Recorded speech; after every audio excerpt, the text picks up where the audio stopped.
What's poppin', man? It's your boy Torae, and you know the flow is ill. I spit it ill, and right now I'm chilling with my guy Ill Will, the illest journalist out of the UK. You heard it from here, so you know it's a fact.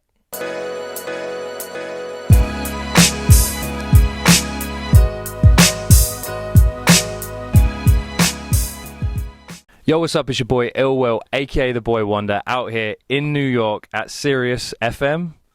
XM, and I'm here with the one and only Torae. What's going on, bro? What's going on, man? Good to see you, Will. You good? I'm great, man. I'm actually not the one and only. There are a lot of new Toraes out there. I'm just the best one. Come on, son. Come on, son. So, yo, you've come a long way since selling albums and CDs on MySpace, and Have I, though? I think you have. You're in a radio station now. This was the thing. You've gone from rapping to being on air. I wanted to know why the decision to do that, and also how did you manage to do it? Because it seems that it's normally just DJs from hip hop that do that shit. You don't see very many rappers have their own show. So break it down for me. Well, that's why you see a lot of rappers broke, because they don't know how to transition into the next phase, or figure out how to make things work simultaneously. For me, making the transition into radio, it was a simple decision, and it was pretty easy to navigate through, just because I already had the relationships in the building from being an artist. I would come up here and try to push a record, and shout out to DJ Eclipse, who actually gave me my break in radio on his show Rappers Out of Control. He invited me to be his co-host. And, honestly, initially it was a little trepidation. I was like, I don't want people to see me in a different light. I get busy. I'm nice. You know what I'm saying? I got bars, son. And Boss, son. But never not take the meeting. You know what I'm saying? Always take the meeting, and then you can decide from there. So I tried it out. I came up. I did a couple shows with Eclipse, and I enjoyed it. It was a different way to interact with the audience. It was pretty much me doing the same thing, talking my shit, being funny, trying to give people a glimpse of my personality. Except I had longer than 3 minutes and 30 seconds to do it. And I did that with Eclipse for a number of years, and then I just turned around and parlayed it into my own show. Okay.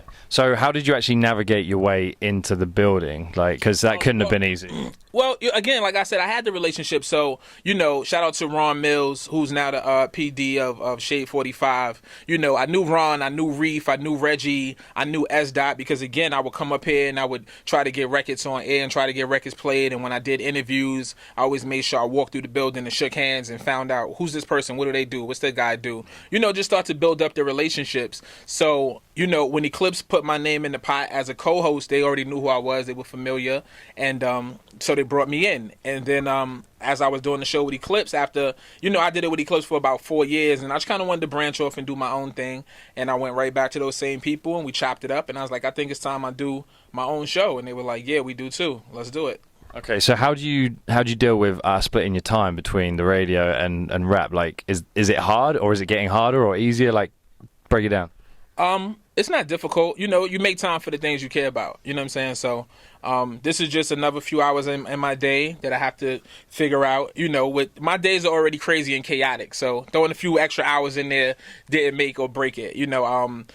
For me, having a stability of having like a plant home, someplace where people can find me on a regular basis, something to do when I'm not touring and not recording. Being a personality is simple for me. It's just me being who I am on air, and when it is time to go on tour, they're more than accommodating with me here. When it's time to get in the studio and work, I just work around the schedule. So again, you just make time for the things you want. You can make excuses all day, but when you really want to do something, you figure out how to make it work. Okay, so what's the end goal with it all? Are you looking to do radio forever? Like, are you going to leave rap? What are you seeing in the future for Torae? Radio is one of those cool mediums and platforms that you can do, into retirement. But I haven't really given it that much thought. For right now, it's fun. It's what I'm doing. And it's just another platform, and it's another opportunity to get my name out there to the people. So we'll see what happens. Maybe I'll turn radio into TV, turn TV into movies, turn movies into, we never know where it can go. So it's just about having fun with it and riding the wave. And when it doesn't feel natural anymore, you just keep it moving. Are you having acting classes, Torae? I do take acting classes. I was being sarcastic, but you know what I'm saying? Oh shit! Now I feel stupid. Yeah, I'm actually in I have a really, really small part in the film, VH1 original film coming in December, with some amazing people in it. I mean, DJ Premier did the music. It's based on the book by my buddy Dan Charnas. Seth Mann directed it. We got people in it like Wood Harris and Method Man and Mac Wiles, and it's gonna be dope. And I got a really small part in it, but it definitely like started to get that acting bug that was kind of buried away. It definitely like lit the fuse under me to really get on it. So yeah, that might be the next chapter for Torae. So basically, Denzel Washington, watch out, bro. Watch out. Okay. You have no problems. All right, man. Let's look at the music. So was the last project you did the Barrel Brothers project, Yes. right? So you and Skyzoo have worked together for a very long time. In fact, I remember I interviewed Skyzoo in the UK maybe 5 or 6 years ago, and it was when you guys were doing a show together in London. And I missed you, but I caught Skyzoo. We were together though. You just didn't want me. What? So let's get Skyzoo. Let's leave the other guy over there. Our interview was in a restaurant, so you must have been in the corner of a restaurant all by yourself. Like, yeah. So, I mean, my question was, like, you guys have collaborated for a while on different projects, and now, obviously, you've done this album. Like, why the decision to do the Barrel Brothers when, obviously, you've been working together all this time? Was it a case of you had loads of music, or one day you were like, you know what, fuck it, let's do it? Yeah, it was probably more of the latter. It was, people had been asking us pretty much since we came on the scene, and started working together. I mean, Click and Get It Done were really two huge records for both of our careers, and people wanted us to do something together since then. That was like 06, 07 when those records came out. And we were still trying to establish ourselves as solo artists and really make sure that people understood we were two individuals. So we just kind of shied away from it. We could continue to do records together because that's the homie. But we didn't want to do a full length until we really had our names cemented out there as two solo artists. But the want, the need, the people asking for it never slowed down. Sometimes it's like if you don't get it right away, they just move on to the next thing. But people just kept asking, and when his schedule opened up, my schedule opened up, we was like, yo, we got time, let's do it. We both got a few months, and it wasn't about having loads of music because we did everything from scratch on the spot, went to the studio every day. We was in the studio like maybe 4 or 5 times a week, and we would go in every day and listen through beats and bullshit and scroll Instagram and talk about sports, and in the midst of that make a record. And we did that until we had 12, 13 joints, and we gave you Barrel Brothers. Thinking 100 rhymes like 100 shots, an 82 game season like 100 spots. Touring ain't no different than ballin'. They callin' with that all in, is you gon' run or not? The same gear I had on for my release date is going for a few racks off the eBay. People placing they bid and taking pics with the kid from all the stages we did, rockin' in each. Barrel Brothers. So, I mean, how was it received? Because you just said that the people were asking for it.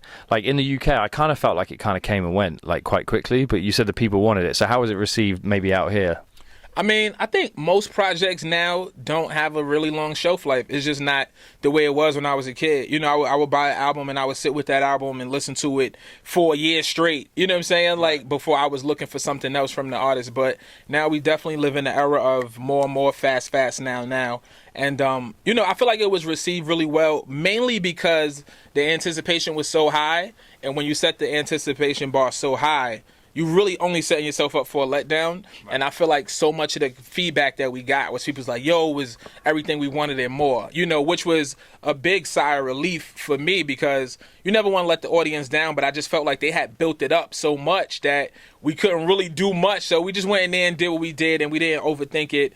And, you do have the instant gratification of getting right at the audience, and I'm getting right at you with all the dope social media platforms and such. So, yeah, I feel like the people definitely dug it and enjoyed it. And, it ran its course. It's not a lot of albums that come out, especially without a big machine and a big push and a budget to kind of keep it going.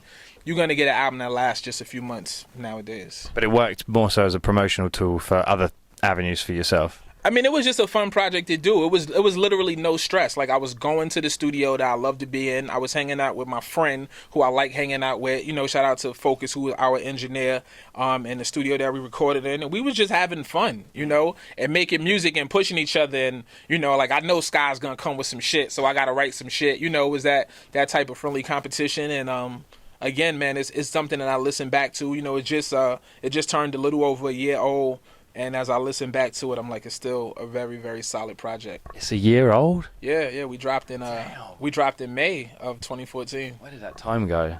Shit. Talking of Sky, like, you guys, I look at you as like the Batman and Robin of the underground scene. Like, you guys just work perfectly together. The chemistry is there.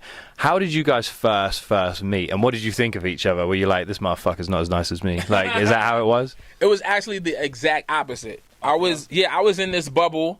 Shout out to Coney Island. I didn't venture out of Coney Island too much.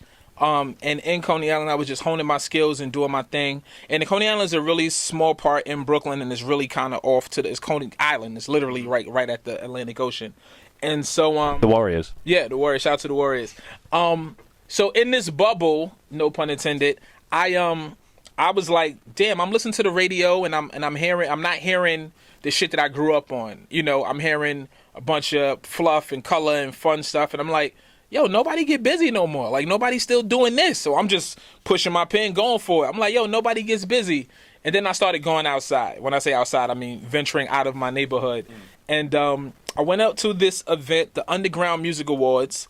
And I'm going to make this long story short. As I was leaving this event, I saw a bag of CDs by my car. My car was parked. It was a big black garbage bag full of CDs. I was like, damn, it's a lot of CDs. So I grabbed the bag. I put it on my passenger side, and I just started listening to music. I'm putting CDs in. Oh, this guy sucks. Frisbee. I'm driving home. Oh, this shit sucks. Frisbee. I'm driving home. Frisbee. I get to this mixtape, Greatest Flow on Earth, Skyzoo. Skyzoo? What kind of name is Skyzoo? Put this shit in. I know he gonna suck like everybody. So I go through like the first two songs. I'm like, oh, dude getting busy. I'm like, maybe put his best songs first. Skip through 7, 8, still getting busy. 12, 13, still getting busy. I'm like, oh, dude is ill. So that was the first time I heard of Skyzoo.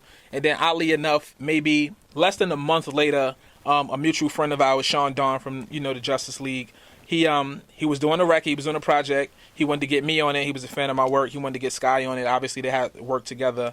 And that's the first time we got on the joint together, and the rest is history. Who left a bag of CDs outside your car? People don't give a shit about music. It wasn't by my car per se. It was like on the side, you know what I'm saying? But it was right there where my car was. So I just grabbed it. What, so they were throwing it out as trash? Yeah, it was definitely garbage. Because I thought you meant that somebody knew it was your ride and they dropped it off No. It was more so like they were leaving and they packed the garbage, or maybe it was a bunch of CDs that they had got at the event and they had no intentions of listening to it. But I did. Okay. So what's next for you in terms of the music side of things? You working on something new that you can tell us about? Yeah, absolutely. I got a project on deck for December called Entitled. And I'm excited about the project. It's my first solo project in 4 years. For the record, was November 2011, so it'll be 4 years since then. It didn't even feel like 4 years, but I guess it has been. And I just got back in that space where I was ready to create. After Barrel Brothers ran its course, I didn't really have intentions on doing a new project. I was like focusing on a bunch of other stuff, doing radio and being a personality. And I don't know, man. I just ended up in the studio and I wrote a joint and I recorded it and it was dope. And I did that a few more times and I looked up and I had like 10 records. But it wasn't like, yo, I'm going to make an album. I just had shit on my mind and shit on my heart that I wanted to talk about. And like I said, I looked up and I had like 9, 10 joints. I was like, okay, now let's finish it up. Let's make it an album.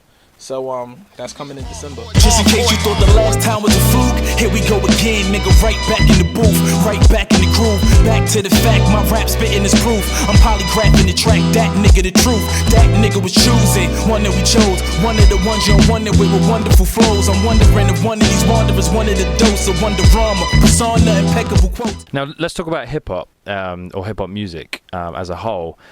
What's your opinion on the direction it's kind of taking at the moment? Because, there's a lot of bullshit out there. But then also, now it seems that lyrical hip-hop is becoming cool again. Like J. Cole selling over 1 million on an album that has no features and no singles. So what's your take on it? And do you think that there is still a place for it and that it is going to come 360 and that lyrical stuff is going to, be selling again? For me, the music business and industry is in a weird place. Because, for every one J. Cole that's on the mainstream, it's, 10, 20 guys with that same ability kind of hovering underground. But it's dope. It's dope, man. I definitely applaud a guy like J. Cole and a guy like Kendrick who has that large platform and still, stay true to themselves and don't, don't compromise their music. That's a beautiful thing. My take on it is probably so distorted just because I got like that look behind the curtain. It's like when you see the Wizard of Oz and you're like, oh, the Wiz is a sucker. You know what I'm saying? Like, the music industry is full of suckers. So I understand what's happening on the mainstream as far as the type of music that's coming out and why it's coming out, and there's an agenda being pushed. But fortunately, we just don't have to deal with that. If you don't like the shit that's on the radio, just turn it off. There's more than enough dope artists online. You have different things like SoundCloud and people share files and you can stream and it's so many different ways to discover music now. You don't just have to listen to what they're giving you on the radio. I feel like discovering all your music on the radio is like knowing everything you need to know about life in school. You got to go out and experience some shit. So, if you're really a fan of hip hop and you miss maybe some of the stuff that you came up on, or you like, damn, everything sounds the same. There's no diversity. There's no balance. All you got to do is kind of open your ears and your eyes, and you'll find that there's more than enough dope music. Probably more so than in that era that you like to go back to. So let me throw this at you. If you could create your own slaughterhouse, as it were, your supergroup. Oh, shout out to Slaughterhouse. Right. Yeah, of course. Joel, get busy. Royce the 5'9". Well, I'm just talking about New York for right now. Oh, come on, son. Get busy. We're gonna take Joe Budden too. Busy, you know what I'm saying? So, like I'm saying, that claiming all these Jersey MCs. The tri-state area, we still good. All right. But if I could create my own slaughterhouse, if you could create your own slaughterhouse, 4 MCs, who would you go with? That's a good one. I mean, it's definitely Barrel Brothers. So that's 2. Yeah, me and Sky's already in there. Who else would I throw in? Damn, that's tough. That's why I ask these tough questions. Yeah, this guy's Barbara Walters out here. Let me kind of hold that and come back to that. I only have one other question that I wanted to ask you. So I'm gonna think about it. We're gonna pause this. I'm gonna think about it. And we're gonna click. It's gonna come back, and you're gonna see it, and I'm gonna have my answer. I hope he does. So the final question I wanted to ask you was about radio. Just going back to radio again. Do you think that it's still, or that it's going to continue to play a big part in breaking artists moving forward, or is it literally just going to be an internet thing? Because now you're on radio, you see it. Like I don't know how, because I don't listen to the radio. I don't have time. But that's me, right? I listen to your show. What station is it on again? No, I'm just messing with you. I think radio will always be important because it's the way that most people discover music. You don't have to be a connoisseur. You don't have to go out and search. All you have to do is get in your car and turn it on, or you out and people turn it on. Like, radio is the most direct form and most intimate form of medium they have out there. So you're always gonna be able to break artists on radio. Will that translate into sales and making the artist a big success? Maybe not, but I feel like getting people familiar with artists, radio always take a part in that. And for people who love music and are connoisseurs of music, they definitely will have other outlets, and they might not listen to traditional terrestrial radio. They might go to a satellite radio, or they might listen to online, or they might stream a radio show. Like, there's going to be a bunch of different ways to do it and get it in there, but radio by definition will always break artists, in my opinion. Okay, so now back to the tough question. Back to 2 more MCs. 2 more MCs. I can't take nobody from Slaughterhouse. No. All right, me, Sky, Shot Stimuli, and there's still a girl in there, and 3D9T. Yeah. Okay. That would be beast mode. So that means that all the rest of you rappers, you're whack. Torae said so. You're whack. I didn't say that. Okay, so I just want to thank Torae. We're gonna check out. He's in the middle of a radio show, if you didn't see already. So I just want to say thank you for having me up here. It's been a pleasure. It's great finally meeting you after all this time since buying your first CD on MySpace. No doubt. I'm about to sell the next one on MySpace. MySpace is coming back. Torae says so. I'm steady mobbing in this bitch. We giving to the poor and we robbing from the rich. Robin Hood freestyle, hollow in this bitch. The hollows in the clip make you hollow in